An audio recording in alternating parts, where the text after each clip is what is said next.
السلام علیکم ورحمۃ اللہ وبرکاتہ۔ معزز ناظرین، آپ کا استقبال ہے ہمارے اس یوٹیوب چینل لرن ود صدیق احمد میں۔ آج آپ کے سامنے ہم پیش کرنے والے ہیں آؤ عربی سیکھیں اس کورس کا پہلا سبق، اور سبق کا حصہ ہے تیسرا۔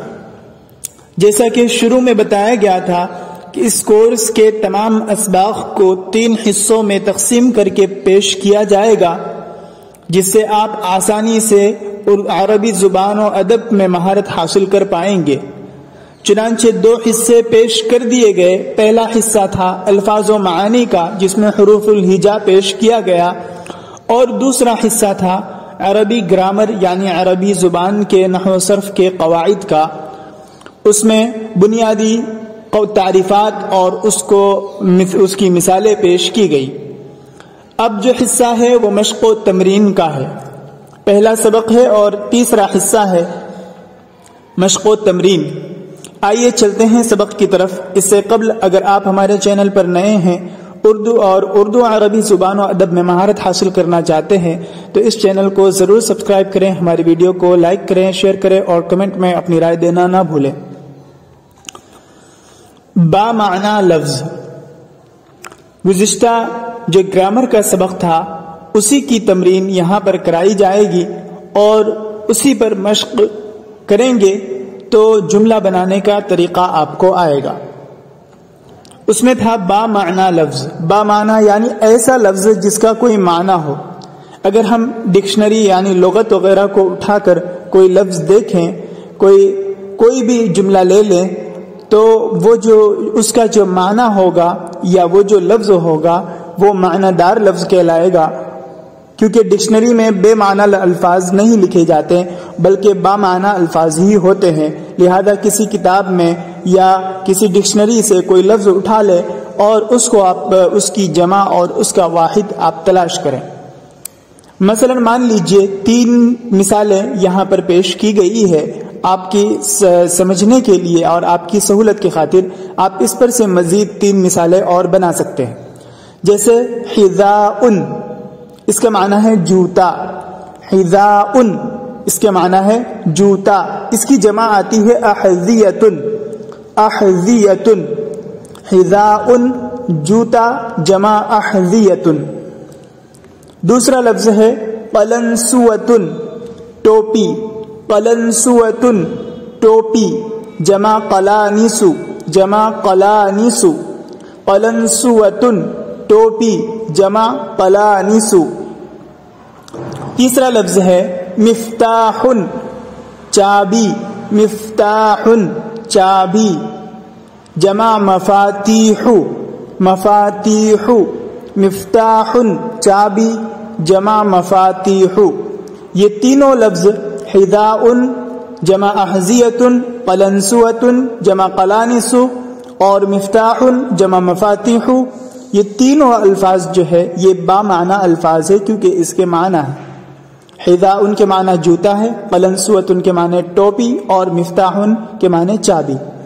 اس سے ملتے جلتے اور بھی الفاظ آپ لا سکتے ہیں مزید مشق و تمرین کے لیے، اور اس کے معنی آپ نکال سکتے ہیں، اس کا واحد اور جمع تلاش کر سکتے ہیں۔ اگلا ہے مفرد۔ مفرد کے معنی ہے وہ جو اکیلا ہو۔ اکیلا ہو یعنی ایک ہی لفظ ہو بس، اور اس کا کوئی معنی ہو اور وہ اکیلا ہو تو اسے کہیں گے مفرد۔ جیسے کتاب، اس کے معنی کتاب۔ قلم، قلم۔ ورق، اس کے معنی کاغذ۔ تو کتاب، کتاب۔ قلم، قلم۔ ورق، کاغذ۔ یہ تینوں مثالیں مفرد کی ہے، کیونکہ اس میں ایک ایک کی لفظ ہے اور اس کا معنی ہے۔ اگلا ہے مرکب۔ مرکب یعنی جڑا ہوا، 2 لفظ ملا ہوا یا اس سے زیادہ الفاظ ملے ہوئے۔ 2 لفظ مل جائیں گے تو یہ مرکب بن جائے گا۔ جیسے کتاب اور مفید، ان دونوں کو ملا دیا۔ کتاب الگ تھا، مفید الگ تھا، ان دونوں کو جب ملا دیا تو یہ دونوں ایک جملہ بن گیا، کتاب مفید۔ اس کا معنی ہوا مفید کتاب۔ کتاب مفید، مفید کتاب۔ دوسرا لفظ ہے قلم جدید، قلم الگ لفظ ہے، جدید الگ لفظ ہے، قلم جدید، نئی قلم، نئی قلم، ورق کثیر، ورق الگ لفظ ہے، کثیر الگ لفظ ہے، ورق کثیر، بہت زیادہ کاغذ، بہت زیادہ کاغذ. تو کتاب مفید، مفید کتاب، قلم جدید نئی قلم، ورق کثیر بہت زیادہ کاغذ. یہ تینوں کی تینوں مثالیں مرکب کی ہے. اگلا ہے واحد. واحد یعنی جس سے ایک ہونے کا، کسی چیز کے ایک ہونے کا معنی معلوم ہو، کسی چیز کے ایک ہونے کا پتہ چلے. جیسے ولد لڑکا، ولد لڑکا، طفل بچہ، طفل بچہ، بنت لڑکی، بنت لڑکی، ولد لڑکا، طفل بچہ، بنت لڑکی. یہ تینوں کی تینوں مثالیں واحد کی ہے، کیونکہ اس میں ولدن سے ایک لڑکے کا، طفل سے ایک بچے کا، اور بنتن سے ایک لڑکی کا پتہ چل رہا ہے. تثنیہ، تثنیہ اس کو کہتے ہیں جس میں کسی چیز کے دو ہونے کا پتہ چلے. جیسے ولدانی دو لڑکے، ولدانی دو لڑکے، طفلانی دو بچے، طفلانی دو بچے، بنتانی دو لڑکی، بنتانی دو لڑکی. تو ولدانی دو لڑکے، طفلانی دو بچے، بنتانی دو لڑکی. یہ تینوں کی تینوں مثالیں تثنیہ کی ہے، کیونکہ اس میں دو ہونے کا پتہ چل رہا ہے.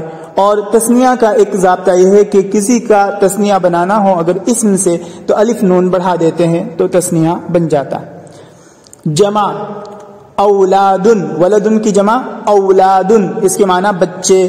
اطفال، اولاد اس کے معنی لڑکے.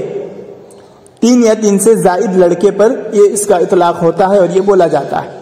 اطفال بچے، یہ بھی تین یا تین سے زائد پر بولے جاتے ہیں، اطفال یعنی بچے. بنات لڑکیاں، لڑکیاں.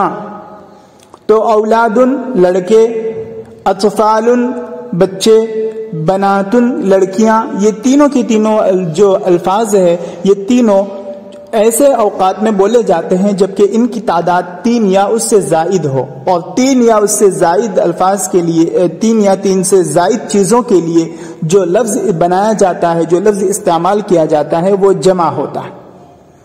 لہذا بامعنی، مفرد، مرکب، واحد، تثنیہ، جمع، یہ سارے کے سارے جو الفاظ جو ان کی مثالیں آپ کے سامنے رکھی گئی ہیں قواعد کی روشنی میں، اور جو الفاظ آپ کے پاس میں پہلے سبق میں آ چکے ہیں حروف الہجائیہ کے تحت، ان الفاظ کو لے کر اس سے آپ مشق کیجئے، اس سے آپ الفاظ بنائیے. کم از کم تین تین مثالیں آپ اپنی طرف سے بنا کر کے مشق کیجئے کاپی پر، تو انشاءاللہ آپ کو جو قواعد کا اجرا آ جائے گا اور قواعد ذہن میں بیٹھ جائیں گے.